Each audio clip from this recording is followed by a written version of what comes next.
Welcome back. Today we're confronting one of the most dangerous geopolitical flashpoints in modern history. The United States and Israel have launched major military strikes on Iran in what has now evolved into an open conflict, one that many analysts fear could spiral far beyond the Middle East. In this video, we're going to break down Keycap 1, how this war began; Keycap 2, what the official stories say; Keycap 3, what facts suggest may be missing; Keycap 4, the real cost, strategic, human, and economic; Keycap 5, why this approach could be catastrophic not just for Iran, but for global stability. According to US and Israeli officials, the military offensive, dubbed Operation Epic Fury, was launched on February 28, 2026. The stated justification: to prevent Iran from developing nuclear capabilities and neutralize an existential threat to Israel and global security. President Trump called the strikes necessary for security, framing them as preemptive measures. Israel echoed this, arguing that Tehran's nuclear program and regional influence posed a direct danger. What just happened is far more complex. Multiple reports indicate the attacks hit military sites and populated urban areas, including structures housing civilians. One particularly tragic strike hit a primary school, resulting in hundreds of deaths, including many children. Casualties across Iran are rising rapidly, and retaliation has already begun, with missiles launched toward Israel and US bases. What's more, major infrastructure, power grids, communications, urban areas, has been damaged, triggering widespread fear and panic among ordinary civilians. This is not just a precision military operation, it's a geopolitical earthquake. Let's trace how we got here. 2025, US and Israel engaged in a shorter conflict, including strikes on nuclear sites. Early 2026, nuclear negotiations in Oman and Geneva failed to produce a deal. February 28, 2026, major coordinated strikes begin under Operation Epic Fury. Each escalation followed a cycle of rhetoric, threat, and failed diplomacy. Now let's discuss how narratives are shaped. News outlets and governments are using words like imminent threat, nuclear development, and self-defense. But independent analysts note that Iran's nuclear program has been under containment for years, and that major diplomatic channels were still open just weeks before the strikes. Historical context shows that repeated Western narratives about immediate threats have been used to justify military action before, notably in Iraq and elsewhere. These narratives don't always align with on-the-ground facts. Let's be clear, wars are not abstract. The human cost is real. Thousands of civilians are reported killed, injured, or displaced. Children, families, entire communities are now casualties. And this will only worsen as long as hostilities continue. Every civilian casualty, every refugee, represents a failure of diplomacy and a cost that no strategic objective can truly justify. From a strategic standpoint, this conflict makes little sense.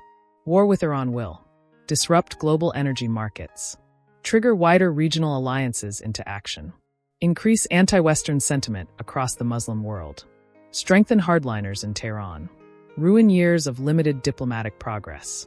Experts warn that once military pressure crosses a certain threshold, retaliation becomes inevitable. Iran has vowed to respond with force, using all available capabilities. This is not just a Middle East crisis, it's global. Energy prices are already volatile. Supply chains are disrupted. International alliances are strained. Even nations historically neutral are now condemning hostilities. And markets hate uncertainty. We've seen ripple effects across commodities, equities, and currencies. War doesn't help the economy, it destabilizes it. This escalation could ignite a full regional conflagration. Many media outlets focus on sound bites, official statements, and military visuals. But what is often missing? Independent verification of claims, voices from affected civilians, full diplomatic context, a clear explanation of long-term consequences. What we've seen, and what is unfolding, is a monumental geopolitical gamble. A war with Iran isn't just a strike or two. It's a cascade of consequences that could redefine global security for decades. If you found this video informative, drop a comment with your thoughts. If you think the public deserves unbiased information, share this video. Please like, subscribe, and ring the notification bell for more in-depth analysis. Humane. The Foreign Ministry spokesperson, Esmail Begui, called it a war crime. Neither the US nor Israel has commented on the reason for the strike, but the U.S. military said it was aware of reports of civilian casualties in Iran from its joint operation with Israel. "We are aware of reports concerning civilian harm resulting from ongoing military operations. We take these reports seriously and are looking into them," said Captain Tim Hawkins, a spokesperson for U.S. Central Command, which oversees American operations in the region. "The protection of civilians is of utmost importance, and we will continue to take all precautions available to minimize the risk of unintended harm." Nadav Shoshani, a spokesperson for the Israel Defense Forces, said on Sunday that the force was not aware of any IDF operations in that area of the school. The strike raised anger among some U.S. politicians. Marjorie Taylor Greene, the former Republican congresswoman who resigned her seat at the start of the year after falling out with President Donald Trump, wrote on X on Saturday, "I did not campaign for this. I did not donate money for this. I did not vote for this in elections or Congress. This is heartbreaking and tragic. And how many more innocent will die? What about our own military? This is not what we thought MAGA was supposed to be. Shame." Iranian state television reported that many civilians had been killed across the country, describing the strike on the school in Minab as the most tragic incident so far. It did not provide further details on overall civilian casualties. Please use the sharing tools found via the share button at the top or side of articles. Copying articles to share with others is a breach of ft.com TNCs and copyright policy. Email licensing at ft.com to buy additional rights. Subscribers may share up to 10 or 20 articles per month using the gift article service. More information can be found on the Help FAQ on gift articles. https://www.ft.com/055D7E1-000-2-4D86-931F-1884687D4F8B?mark UTM_source=sign-chat-GPT.com. Iran's Red Crescent said 201 people were killed and 747 injured on Saturday across 24 provinces, without specifying how many were civilians. Ali Alizadeh, governor of Lamard in southern Iran, said the joint operation targeted 4 residential neighborhoods in that area, including a sports hall, killing at least 15 civilians and injuring many more. Several rounds of attacks targeted various neighborhoods in Tehran. A text message sent to residents urged people to evacuate the capital if possible and move to safer areas, due to the continuation of the joint U.S. and Zionist regime operation against Tehran and other major cities.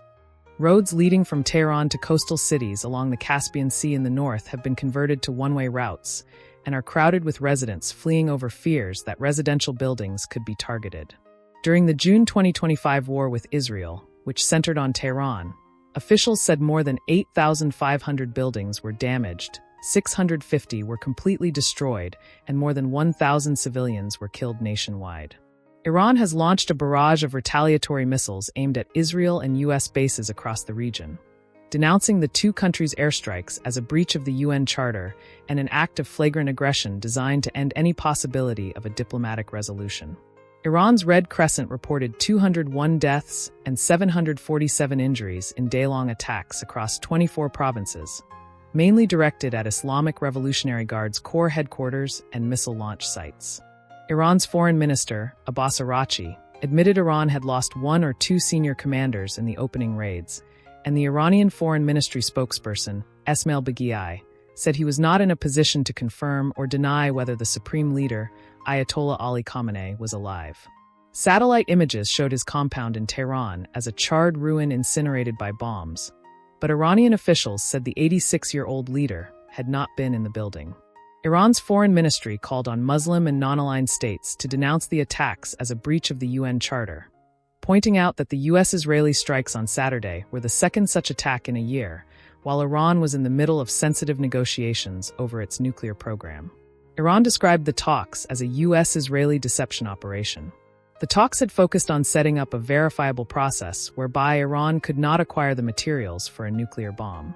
The chief mediator in the talks, Oman's foreign minister, Badr al-Busaidi, had said on Friday that he believed peace was within reach. Despite rumors that the commander-in-chief of the army, Maj Gen Amir Hatami, had been killed, it did not initially appear that the attacks had managed to target its leadership on the same scale as it did last June.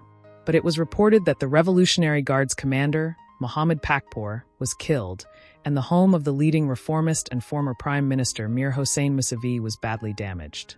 The elected president, Masoud Pezeshkian, claimed more than 80 schoolchildren in a girls' elementary school in Minab, Hormozgan province, were killed and dozens injured. Parents had been arriving to take the children home when a bomb struck. The school is next to an Islamic Revolutionary Guards Corps facility. Ambulances were seen taking injured people to hospital in central Tehran. The talks, taking place in Muscat with Omani mediation, bring together Iranian Foreign Minister Abbas Araghchi and U.S. Special Envoy Steve Witkoff in what multiple sources describe as a pivotal moment for preventing military confrontation in the Middle East. The negotiations represent the first major diplomatic contact since the United States joined Israel's military operations against Iran in June 2025 with strikes on Iranian nuclear facilities. The location was moved from Istanbul to Amman at Iran's specific request to limit discussions exclusively to nuclear issues, excluding ballistic missiles and regional proxy activities as Iranian red lines. Military tensions overshadowed diplomatic efforts. The negotiations are proceeding against a backdrop of escalating military confrontations in the region. Just days before the talks, a U.S. F-35C fighter jet from the USS Abraham Lincoln aircraft carrier shot down an Iranian Shahed 139 drone in the Arabian Sea approximately 800 kilometers from Iran's coast. Navy Captain Tim Hawkins of CENTCOM confirmed the intercept was conducted in self-defense after the drone aggressively approached the carrier group. On the same day, vessels from Iran's Islamic Revolutionary Guard Corps (IRGC) harassed the U.S.-flagged tanker Stena Imperative in the Strait of Hormuz, according to maritime security firm Vanguard Tech.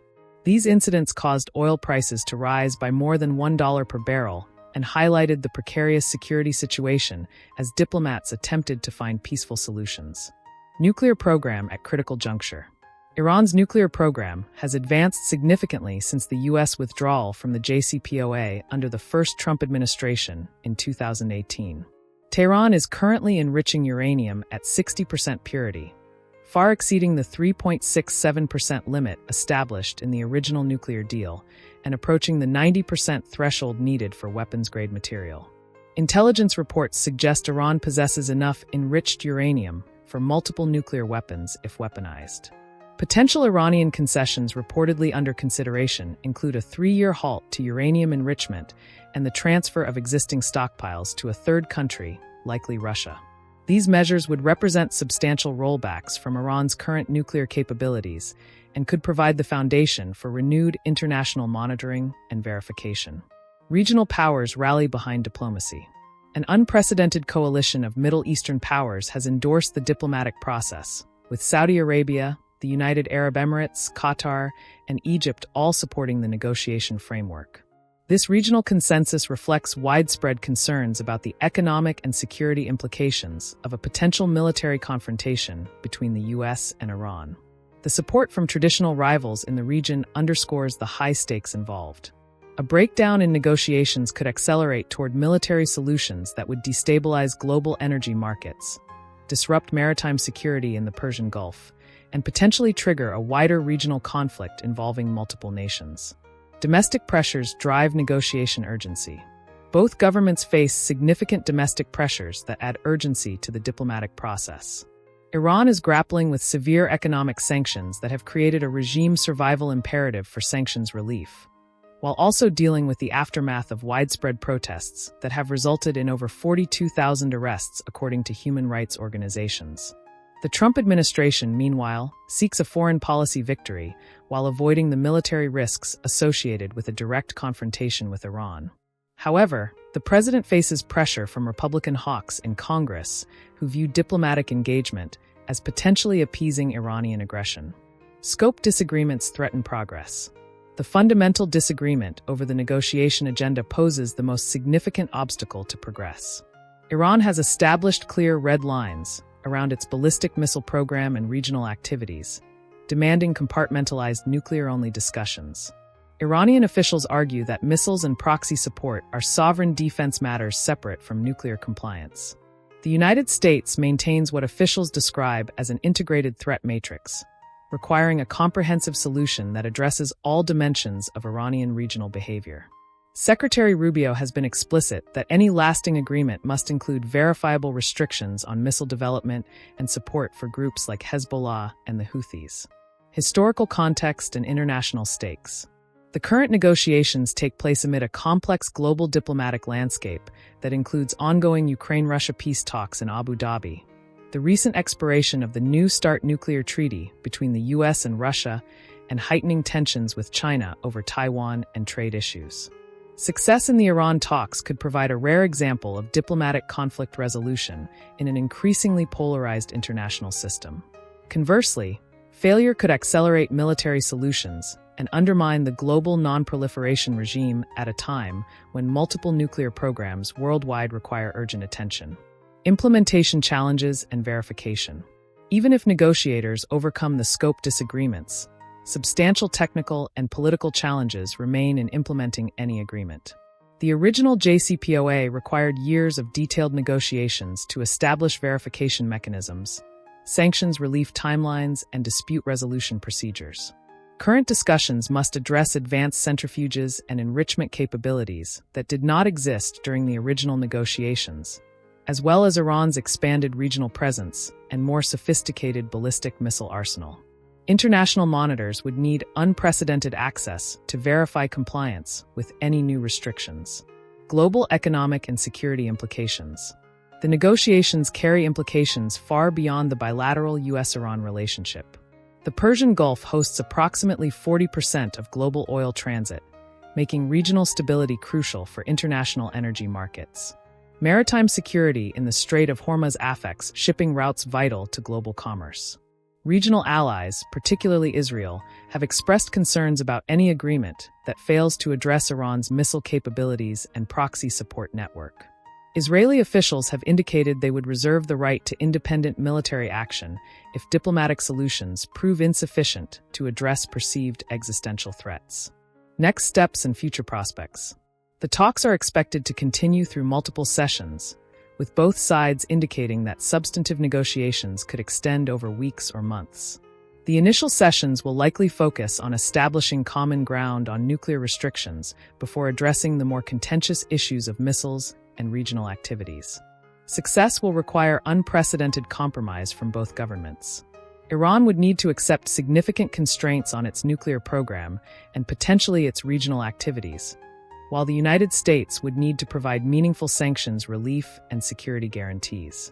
The international community is closely monitoring developments, with European allies, regional partners, and global institutions all having stakes in the outcome. The talks represent perhaps the last diplomatic opportunity to address Iran's nuclear program through negotiation rather than military action, making their success or failure consequential for Middle Eastern stability and global security architecture.